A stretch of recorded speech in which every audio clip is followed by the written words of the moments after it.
Service exam क्या है, इसके बारे में आपको डिटेल में जानकारी दी जाएगी कि यूपीएससी सिविल सर्विस एग्जाम क्या है तथा इस एग्जाम के लिए एजुकेशन क्वालिफिकेशन क्या होनी चाहिए और एज लिमिट कितनी होनी चाहिए तथा इसका सिलेबस क्या होगा तथा प्रीवियस ईयर के कट ऑफ क्या है, इसके बारे में आपको डिटेल में जानकारी दी जाएगी। सिविल सर्विस एग्जाम क्या है,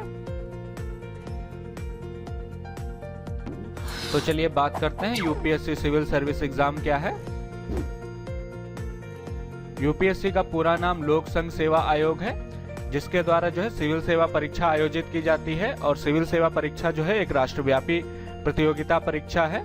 इस प्रतियोगिता के द्वारा भारतीय प्रशासनिक सेवा जैसे आईएएस, भारतीय वन सेवा आईएफएस और भारतीय पुलिस सेवा आईपीएस व अन्य सिविल सेवाओं के लिए भारतीय युवाओं का चयन किया जाता है। प्रत्येक वर्ष यूपीएससी द्वारा निम्नलिखित सेवाओं में अधिकारियों के चयन के लिए भर्ती परीक्षा आयोजित की जाती है। ये सेवाएं इस प्रकार हैं: all India services, group A services और ग्रुप बी सर्विसेज। अब बात करते हैं इन सर्विसेज के अंदर कौन कौन से डिपार्टमेंट्स आते हैं। ग्रुप ए सर्विसेज की बात करें तो इसमें इंडियन एडमिनिस्ट्रेटिव सर्विसेज यानी कि आईएएस ऑफिसर और Indian police services IPS officer और Indian forest services IFS officers की पोस्ट होती हैं।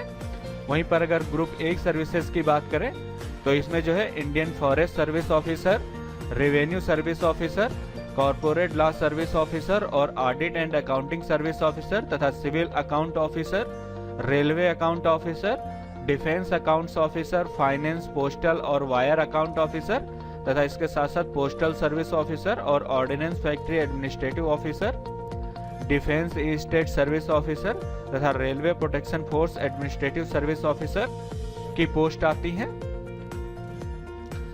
अब बात करते हैं ग्रुप बी सर्विसेज की, तो इसके अंतर्गत arm force headquarter civil service officer तथा पांडिचेरी सिविल सर्विस और पांडिचेरी पुलिस सर्विस ऑफिसर्स की पोस्ट आती हैं।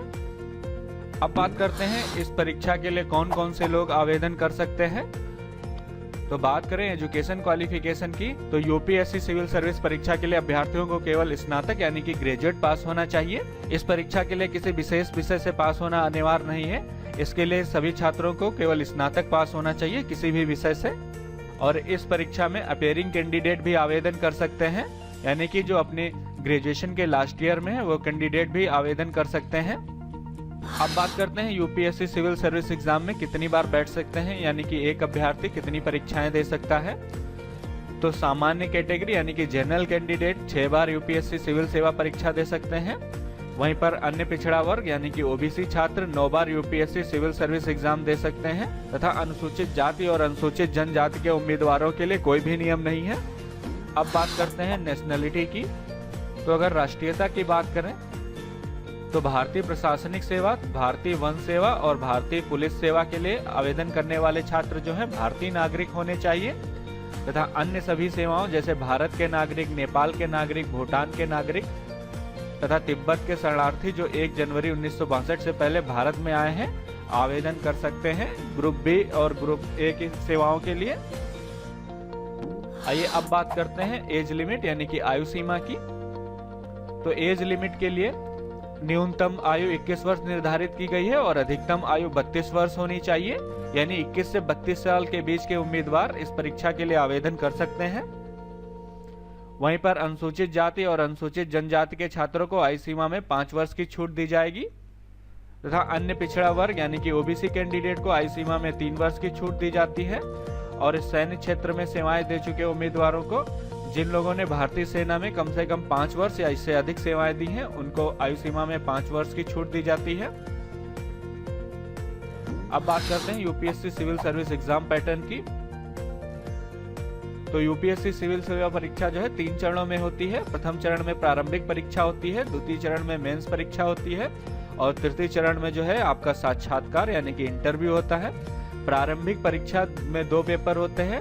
पहला पेपर सामान्य अध्ययन प्रश्न पत्र 1, दूसरा पेपर सामान्य अध्ययन प्रश्न पत्र 2 जिसे सीसेट बोला जाता है। अब बात करें अगर सामान्य अध्ययन प्रश्न पत्र 1 की, तो इसमें जो है टोटल 100 क्वेश्चन पूछे जाते हैं जो कि 200 नंबर के होते हैं और इस पेपर को हल करने के लिए 2 घंटे का टाइम दिया जाता है तथा इस एग्जाम में जो है निगेटिव मार्किंग होती है।